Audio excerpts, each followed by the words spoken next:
आपको भारत का education minister बनने का अवसर मिले, तो आप हिंदी को लेकर कौन से नए बदलाव करना चाहेंगे या कौन सी नई पॉलिसीज़ को इंट्रोड्यूस करना चाहेंगे? पहली बात तो ऐसा होगा नहीं, है ना। कोई मुझे क्यों बनाएगा। लेकिन अगर मैं इस हाइपोथेटिकल सिचुएशन में चला ही जाऊं कि मैं भारत का शिक्षा मंत्री बन जाऊं, इसमें एक समस्या ये है कि भारत में शिक्षा समवर्ती सूची का विषय है। समवर्ती सूची का मतलब है कि केंद्र सरकार के पास शक्तियां सीमित हैं, राज्यों की अपनी शक्तियां हैं। तो सबसे पहली बात, मैं राज्यों पर थोपूंगा कुछ भी नहीं, मैं सारे राज्यों के शिक्षा मंत्रियों के साथ संवाद करूंगा। मैं उन सबको प्रेरित करूंगा, समझाऊंगा। मैं उनसे कहूंगा कि तमिलनाडु में मेडिकल साइंस तमिल में होनी चाहिए, कर्नाटक में कन्नड़ में होनी चाहिए, हिंदी क्षेत्र में हिंदी में होनी चाहिए, हिंदी में नहीं इंग्लिश में होनी चाहिए, ऐसी कन्नड़ प्लस इंग्लिश में होनी चाहिए, तकनीकी शब्द अंग्रेजी में रहें। और वो शिक्षा सिर्फ मेडिकल साइंस क्यों, इंजीनियरिंग भी, लॉ में भी, जुडिशरी में भी। मैं ये भी चाहूंगा कि भारत के हर एग्जाम में, केंद्र के हर एग्जाम में अंग्रेजी और हिंदी का समान महत्व होना चाहिए। और राज्य स्तरीय हर परीक्षा में उस राज्य की राजभाषाओं का सम्मान होना चाहिए। महाराष्ट्र पीसीएस में मराठी की भूमिका अंग्रेजी से कई गुना ज्यादा होनी ही चाहिए, क्योंकि वहां के एसडीएम को, डीएसपी को मराठी लोगों से बातचीत करनी है। और यदि किसी राज्य में 2-3 राजभाषाएं हैं, तो वहां की परीक्षा में उन दोनों तीनों राजभाषाओं की परीक्षा होनी चाहिए, ताकि वो व्यक्ति सेवाओं में आए जो उन भाषाओं को बोल सकता है।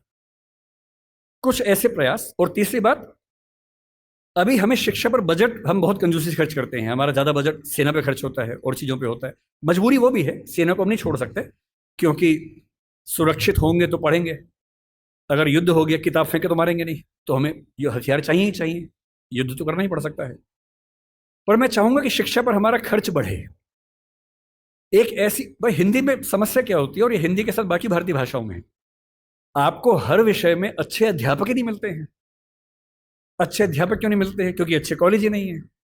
अच्छे कॉलेज क्यों नहीं है? क्योंकि अच्छे शिक्षक पहले बने ही नहीं थे। अच्छे शिक्षक क्यों नहीं बने थे? क्योंकि उनको पता था कि नौकरी मिलेगी नहीं।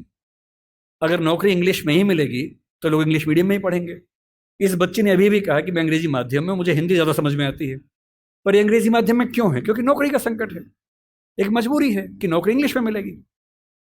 अगर भारत सरकार ठान ले और राज्यों की सरकारें ठान लें, अपनी अपनी भाषाओं में पढ़ाई लिखाई की संस्कृति को ठीक से विकसित करें। रामविलास शर्मा जी ने कहा था कि हर जिले में एक विश्वविद्यालय होना चाहिए अपनी भाषा में। आंध्र प्रदेश के हर जिले में एक तेलुगु विश्वविद्यालय हो, जो उस जिले की विशेषताओं को केंद्र में रखकर ज्ञान विज्ञान कौशल का विकास करता हो। ये हिंदी पट्टी में होना चाहिए। हर जिले में विश्वविद्यालय हो, छोटा ही हो, एक विश्वविद्यालय हो।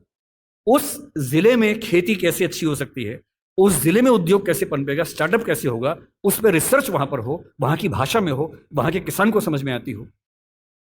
और देखिए, अनुवाद की दुनिया बड़ी समृद्ध हो चुकी है। आज से 4 साल पहले गूगल ट्रांसलेट करने पे हंसी आती थी। आज क्रिएटिव ट्रांसलेशन छोड़ दीजिए, तथ्यों का अनुवाद मैं तो अक्सर लगभग रोज इस्तेमाल करता हूं। हम जिस संस्था में काम करते हैं, दृष्टि में हमारी राजभाषा हिंदी भी अंग्रेजी भी है। और मैं सुनिश्चित करता हूं कि हमारी संस्था में जितने भी नोटिफिकेशन आएंगे, पहले हिंदी में आते हैं, फिर अंग्रेजी में आते हैं। मैं खुद बनाता हूं, दोनों भाषाओं में बनाता हूं। पहले हिंदी में, गूगल ट्रांसलेट पे जाता हूं, 1 सेकंड में अनुवाद हो जाता है। फिर उसको चेक करता हूं। आश्चर्य आपको होगा कि पहले 40-50% सही होता था, आजकल 95-97% सही होता है। मुश्किल से 2 साल रुक जाइए, यह मामला 100% का होने वाला है। जिस दिन 100% का हो गया, उस दिन हिंदी वालों का यह बहाना खत्म हो जाएगा कि हिंदी में कंटेंट नहीं है। आपको अंग्रेजी का जो अखबार पढ़ना है, आज से 2 साल बाद पता क्या होगा? आप नेट पे जाएंगे, द हिंदू मान लीजिए पढ़ना है आपको, आप द हिंदू पे जाएंगे, नीचे क्या लिखा होगा, कौन सी भाषा में पढ़ेंगे, सारी भाषाओं के नाम होंगे, यहां तक कि स्पेनिश और फ्रेंच भी लिखा होगा। आप हिंदी क्लिक करेंगे, पूरा अखबार हिंदी में आएगा आपके सामने। फिर क्या बहाना बचता है? दुनिया की जो भी किताब पढ़नी है, एक टैबलेट आपके पास होगा या बुक रीडर होगा, दुनिया की जो किताब पढ़नी हो अपनी भाषा में आप पढ़ेंगे, और अनुवाद की समस्या रत्ती भर नहीं होगी। मुश्किल से 5 से 10 साल के बाद ऐसी डिवाइसेस आ जाएंगी, ईयरफोन लगा होगा आपके कान में। आप जैसे, मैं भी जब विदेश में जाता हूं, जहां अंग्रेजी चलती है वहां दिक्कत नहीं आती। अब जैसे मान लीजिए मैं ऑशविट्स, एक आपने सुना होगा, जहां नाजी अत्याचार हुए थे, मैं 2 दिन पहले पोलैंड में वहीं गया हुआ था।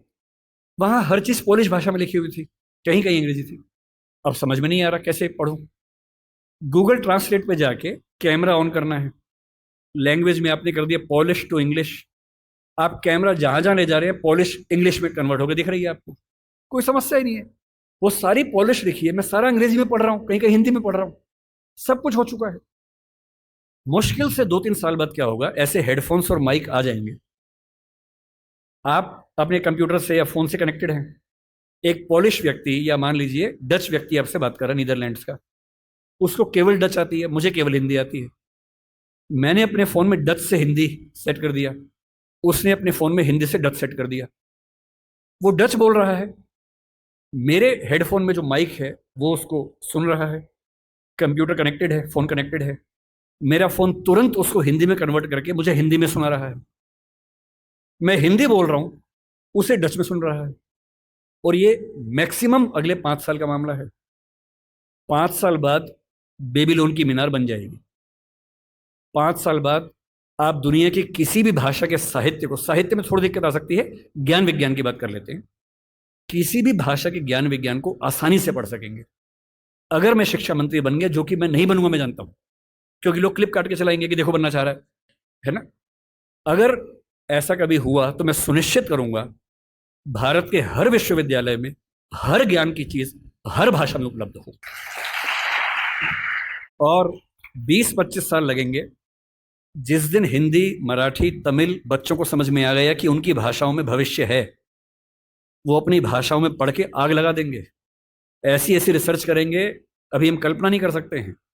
और जिस दिन सारी भाषाओं में आत्मसम्मान का भाव आ गया, रिसर्च होने लगी, पढ़ाई होने लगी, उसके बाद आप देखिए फिर क्या होता है। क्यों आपको उच्च अध्ययन के लिए केवल जेएनयू या अशोका समझ में आता है, जहां अंग्रेजी में ही चीजें मिल पाती हैं? क्यों ऐसा नहीं होता कि कुछ ऐसे विश्वविद्यालय हो जहां हिंदी में इतने स्तर के ज्ञान की बातें होती हों जो दुनिया के बेस्ट यूनिवर्सिटीज के लेवल की बातें हैं? क्यों हार्वर्ड जैसा स्ट्रक्चर हिंदी में नहीं बन सकता, येल नहीं बन सकता? एकदम बन सकता है। लेकिन सरकार को 20-25 साल ताकत लगानी होगी, एक विजन रखना होगा, और जो तकनीकें हमारे ज़माने में आ चुकी हैं उन तकनीकों के होते हुए ये बिल्कुल मुश्किल काम नहीं है, एकदम आसान काम है। बस एक विजन हो, दृढ़ इच्छा शक्ति हो, और 20-25 साल का समय, एक पीढ़ी गुजरने का समय। आप ऐसे चेंजेस 2 दिन में नहीं कर सकते, एक पीढ़ी लगती है, और हर पीढ़ी के साथ वो चेंजेस आपको नजर आते हैं।